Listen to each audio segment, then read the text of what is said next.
Au bureau, à l'usine, sur un chantier, un accident, ça peut arriver n'importe où, n'importe quand. Et là, la question, c'est qui est là pour agir dans les toutes premières secondes, celles qui comptent le plus?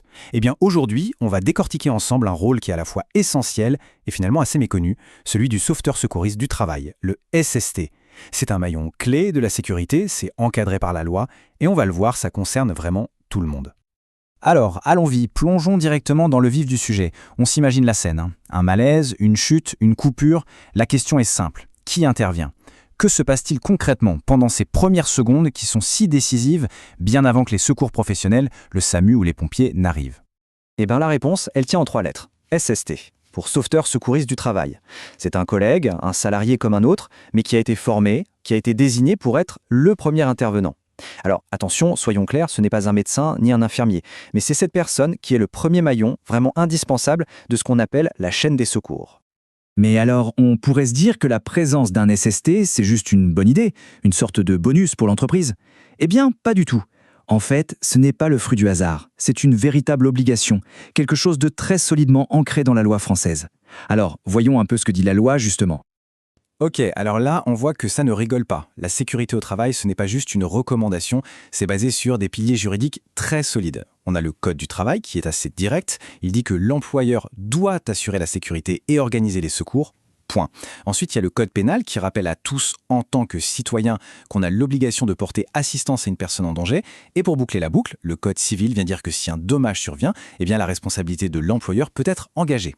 Le message, il est on ne peut plus clair. La sécurité, ce n'est tout simplement pas une option. Et au centre de tout ça, il y a un concept juridique qui est vraiment fondamental. C'est l'obligation de sécurité de l'employeur. Alors qu'est-ce que ça veut dire en pratique? C'est plus qu'une simple obligation de moyens, genre on a essayé. Non, c'est une obligation de résultat. En gros, l'entreprise doit activement tout mettre en œuvre pour protéger la santé physique et mentale de ses salariés. Et justement, la mise en place de sauveteurs secouristes du travail, c'est l'une des manières les plus concrètes de répondre à cette obligation. Bon, d'accord, le cadre légal est posé, c'est clair, mais alors la question qui vient tout de suite, c'est comment on devient SST, concrètement? Évidemment, ça ne s'improvise pas du tout, il y a un parcours de formation qui est très précis, très structuré, et qui débouche sur une certification. Le parcours pour devenir SST, il est super balisé. Ça commence par une formation initiale d'au moins 14 heures. Et là, on n'est pas dans la théorie pure, hein, c'est très axé sur la pratique.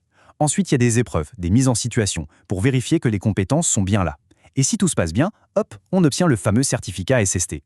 Mais attention, ce n'est pas un diplôme qu'on garde à vie. Le certificat, il n'est valable que 24 mois. Et il y a une excellente raison à ça.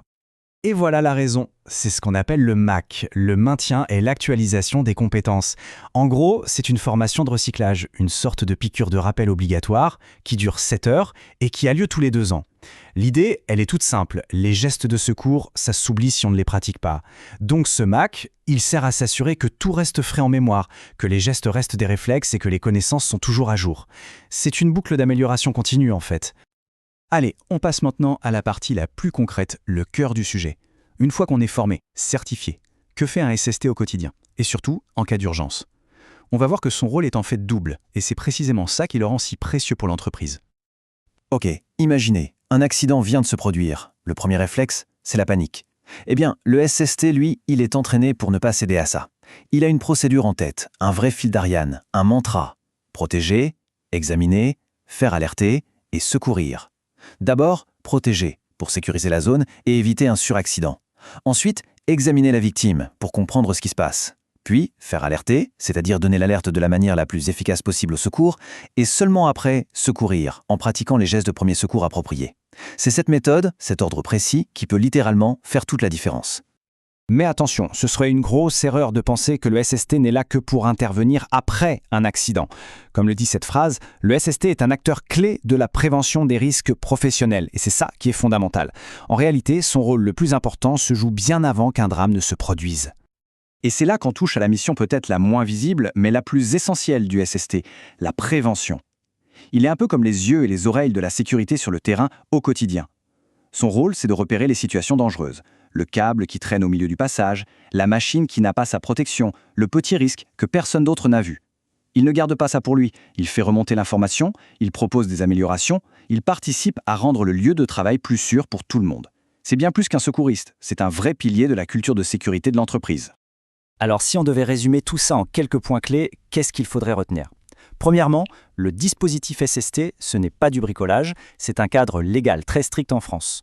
Deuxièmement, la formation est continue. Il y a l'initiale et surtout ce recyclage obligatoire tous les 24 mois pour rester au top. Troisièmement, et c'est le plus important, le rôle du SST est double. Il y a la phase urgence, bien sûr, mais il y a surtout la phase prévention. C'est un acteur du quotidien. Et tout ça fait de lui un véritable pilier de la culture de sécurité au travail. Et on termine avec cette question qui invite un peu à la réflexion. Dans une entreprise, la sécurité est-elle vraiment l'affaire de tous ? Le dispositif SST, on l'a vu, il est puissant, il est bien pensé. Mais il ne peut pas tout faire tout seul. Le SST est un maillon essentiel de la chaîne de la sécurité, c'est certain. Mais on sait bien que la solidité d'une chaîne dépend de son maillon le plus faible. Et cette chaîne de la sécurité, au final, c'est l'affaire de chacun, chaque jour.